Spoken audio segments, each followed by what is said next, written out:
This is the UTV 44 Game of the Week Preview Show, brought to you by Metro PCS. Week 6 of the high school football season here on UTV 44. Jim Cox and Dan Brennan. We're at Metro PCS for our usual pregame show taping. We're out here at the West Mobile location, 7335 Airport Boulevard, just this side of Schillinger and just past the big Ford dealership out here on Airport Boulevard. So tonight we've got McGill and Blount, a game we've been fortunate enough to do probably 3 of the last 4 years, I would say. Been able to do this game.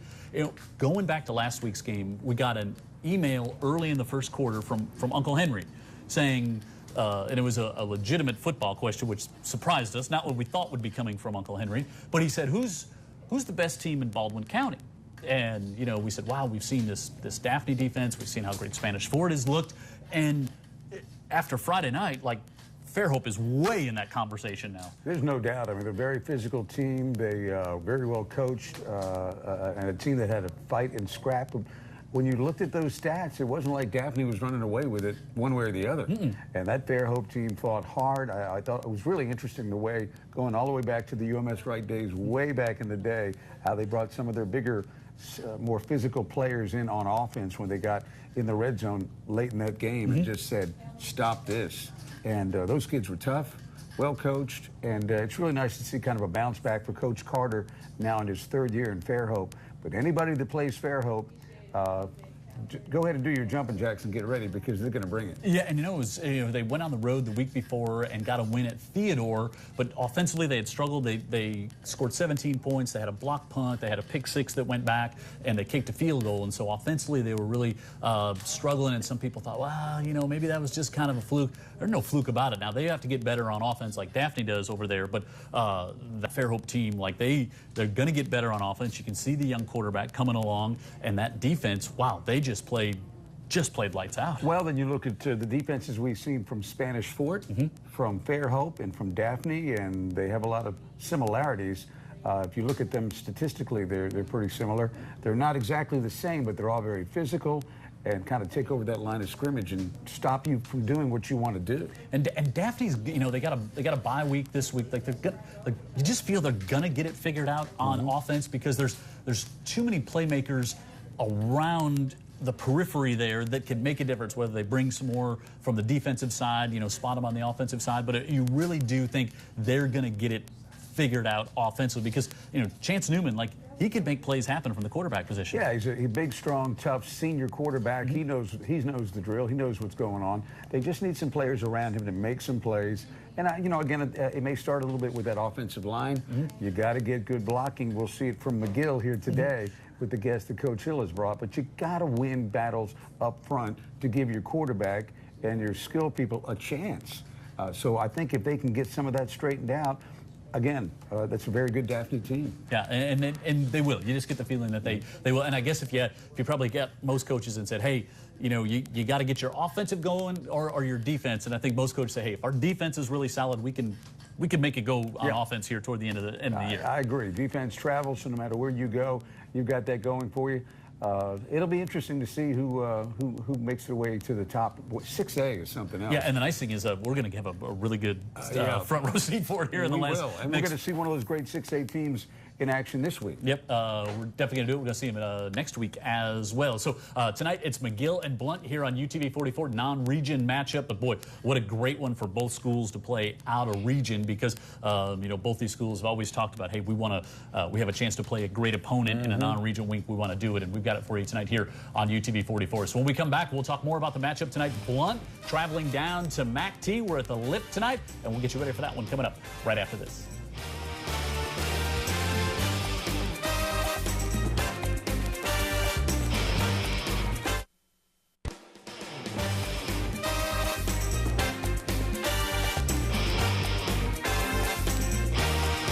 Dan Brennan, Coach Lev Holly of the Blount Leopards, and Darius Bush with us here from the Leopards as well as we get ready for our matchup of Blount and McGill-Toolen here on UTV 44. Blount, we got a couple of Metro PCS stores, 3305 St. Stephen's Road, or also at 705 Highway 43 South in Saraland. So we get ready for the matchup tonight. As we said, non-region game between Blount and McGill. And Dan and I had just talked about it. I know you and Coach Hill also, you know, you get to pick who you play in your non-region games, and the programs that are high-level programs, want to continue to be high-level programs, always want to play tough, really tough opponents in these non-region weeks. Yeah, it's I think it's became somewhat of a great rivalry. I mean, you know, McGill, they, you know, team that's well coached, rich program, rich in tradition, and the culture that's been formed over there. You know, from Coach Ross to, you know, Coach Hill, man, those guys are really good. And I think he's doing a great job of carrying on what's already been established. So, man, it's a battle. So look forward to it. But I think it's one of them deals. It really will get a chance to really see where we are as a team. Coming off loss to Sarah Land, having to bounce back against BC Rain, and thought our team played really well. But I think this week we'll really see, you know, moving forward exactly where we are. You know, great coaches are great when they win, they're great when they lose. What was your message to your team when you examined everything that happened against Sarah Land, looked at it, studied it, and figured out that, you know, play here or play there, maybe things are a little bit different? Well, I didn't think we played bad, you know, but I thought we didn't make plays when we had to. We didn't capitalize, we didn't execute. The message going in was that, you know, that one was over. You know, it's going to hurt, but I think you have to go look at yourself in the mirror. As a head coach, I had to go look at myself. I challenged my assistants and I challenged our team. That performance wasn't the cultural. You know, and the thing about the culture that we're forming over there is what we call a brick-by-brick cultural. It's not that we ask, it's demanded.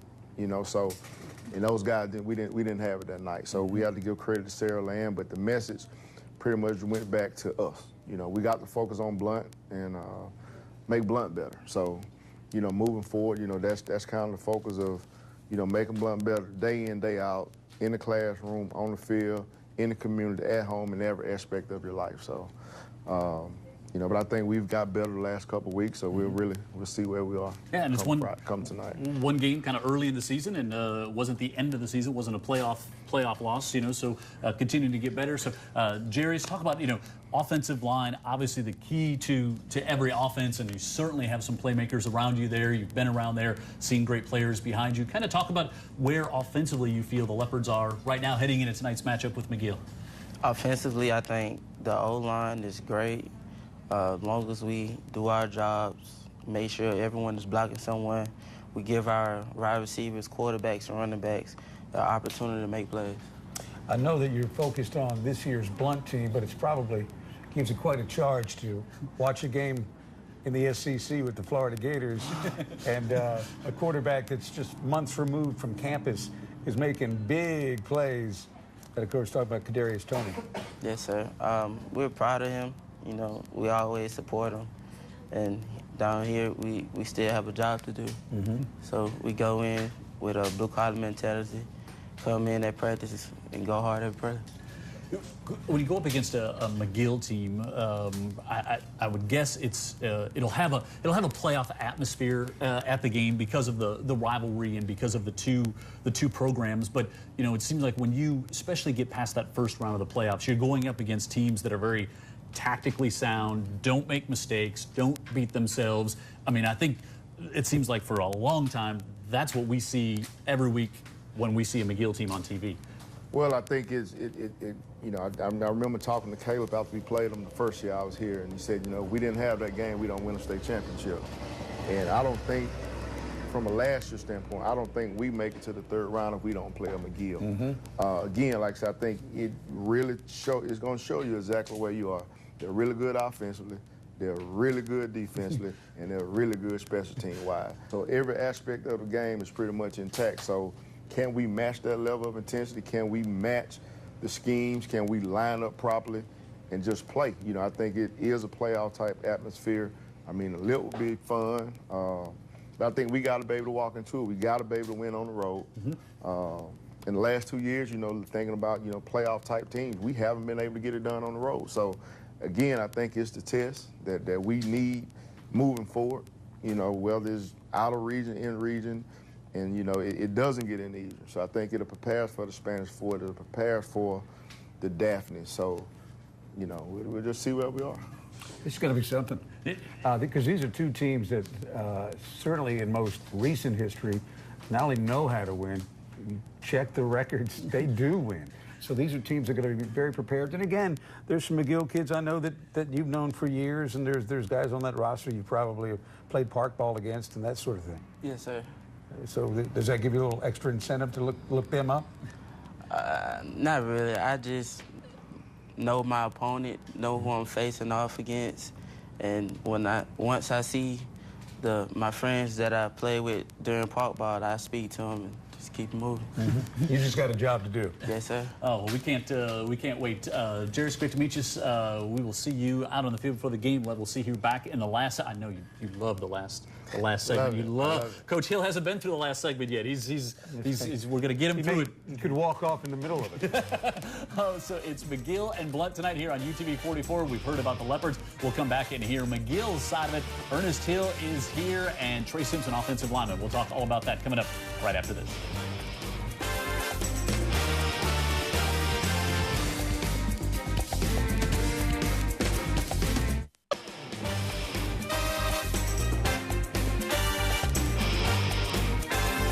Metro PCS is where we're at for our pregame show every week. Jim Cox, Dan Brennan, and if you're a McGill-Toolen fan, like these two, 1270 Spring Hill Avenue is your Metro PCS store. Trey Simpson, offensive lineman for McGill-Toolen Yellow Jackets. Ernest Hill, head coach of the Yellow Jackets, here with us as we get ready for Blount and McGill tonight here on UTV 44.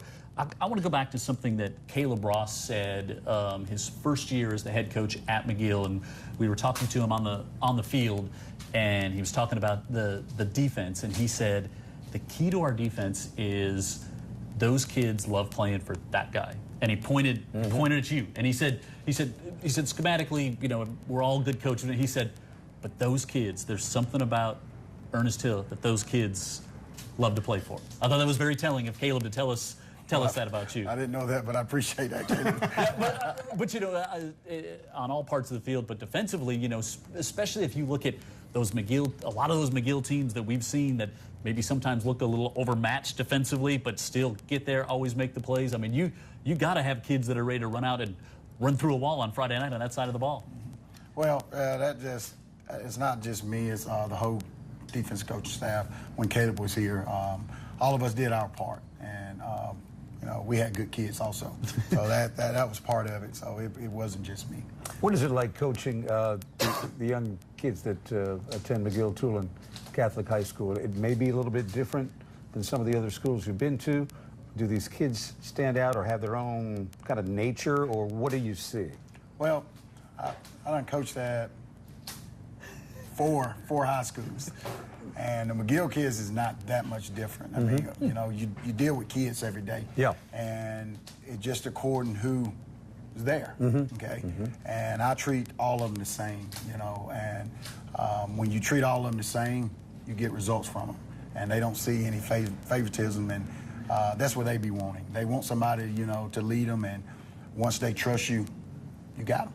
I wonder if he treats that running back the same. Yeah, I was gonna talk about that. His son, star running back there, makes the family dinner dynamic. I think he treats running back rougher. Yeah, well, and Brian he said, you know, my dad was on the defensive side of the football. He wasn't really paying attention to what I was doing over here offensively, but now he sees everything that's that's going on. Trey, we were just talking to Jarius about the matchup, getting ready to go up against McGill, kind of knowing what you're going to get. I think from your side, probably.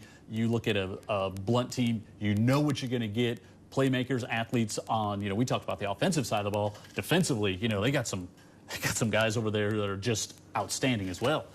Yeah, they're really fast and they're very physical. So, I mean, we've been getting a very good look from our younger guys at practice about it. And, I mean, I feel good. I feel like we're going to be prepared for it, so I think we're going to be all right. Yeah, go ahead, Jim. Yeah, it was fun. After the last game we did at McGill, had a big McGill booster text me on the way home, and he said, boy, you know, we're still a little young. We're growing. And I was like, yeah. And at that point, you were 3-0. I'm like, you're okay. You know, it's like it really is the confidence that you have. McGill being in so many big games, it doesn't matter. You always take the field expecting, it just doesn't change. You have the same expectation when you head out there, I'm guessing. Yes, sir. I mean, it doesn't really change. I mean, it doesn't matter who's on the field for us. If it's a sophomore on the field, if it's a senior on the field, we all have the same mentality. We want to get out there and do our jobs and come out with the win. You know, I talked to Danny Smith from Baker, might have been last year, and he was talking about the McGill offensive line at that time. And he said, I'll tell you what, I haven't seen an offensive line, could have been 2 years ago, Coach, but he said, I haven't seen an offensive line that is this well prepared and does their job like the McGill bunch up front. Talk about your offensive line, what you expect to get out of them, not just tonight, but as the season progresses. Well, that's one thing we put a lot of interest in this offseason. We struggled a little bit, you know, last year on the especially offensive line. Especially at the end, right? Toward the end. Yeah. And we put a lot of time into that, and we moved a couple of guys around. We took a guy from defense and put him on the offensive line, and he brought a different attitude. And we moved Trey back to center at his home.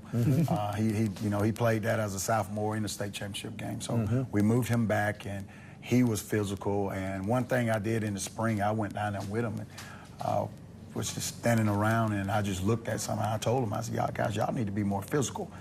And I'm not going to tell you what I told them, but, you know, they start doing some nasty stuff. And I told them, I said, I want you to play nasty as possible. So I want you to step to the line, but just don't cross it. And when I said that day, I said that after that day, they just start having fun. And that's the thing, I guess, the kids really gets from me. I mean, I'm not too uptight too much. You know, I relax and I let them have fun. But at the end of the day, we have fun, but it's time to go to work, you know, when we hit the practice field. And when it's time to learn, they know it's time to learn. And, you know, practice, that's the hardest part, to be honest with you. And I tell them, you know, when we play on Friday, it's time to get paid. It's just like a job. It's time to get paid. I want you to have fun because all the hard stuff is over with. Yeah. It's like that's the reward, right? That's right. That's it. To go. Hey, just real quickly, because we love to talk about it, but when we're at a game at the Live, talk about your student body section. We love to see them when we're at the games there. Just what's it mean for you as a player? I mean, it's awesome to look up there and see the whole section just filled up in whatever color with they're assigned. They're always all out there screaming and hollering as loud as they can. I know during the school day Friday, they're always talking about it, asking me, well, how y'all gonna do? What's the plan? How y'all gonna do this? And I mean, I tell them that the coaches have a great game plan. We just need y'all to be out there and be as loud as possible. Hey, whoever's coaching them up, they're doing a pretty good job. Who coaches them? Yeah, they get them ready as well. I'm going to go to the Archbishop, get that guy ready. All right, Trey, great to meet you. Ernest, stick around here. We got our last segment coming up as we get ready. We're about 10 minutes from kickoff here. McGill and Blount tonight on UTV 44. We're at the Lip Non-Region game, week number 6 of the season. And it's going to be a great one here. Great atmosphere. Like both coaches said, it's going to be like a playoff atmosphere. We'll talk more about it coming up right after this.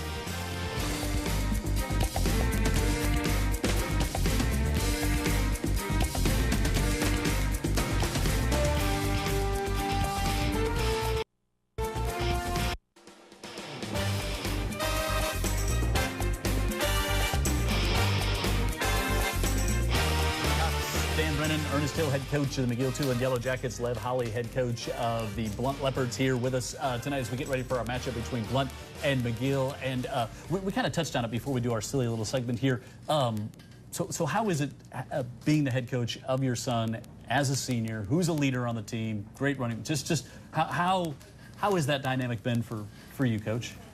To be honest with you, it hadn't been any different. I mean, I know Lev had a son, but he didn't, you know, he wasn't at the same school, but I know he probably called him every day and right after the game. But, you know, Brian and I mean, I treat him just like the rest of them. I might be a little bit harder on him. Might be.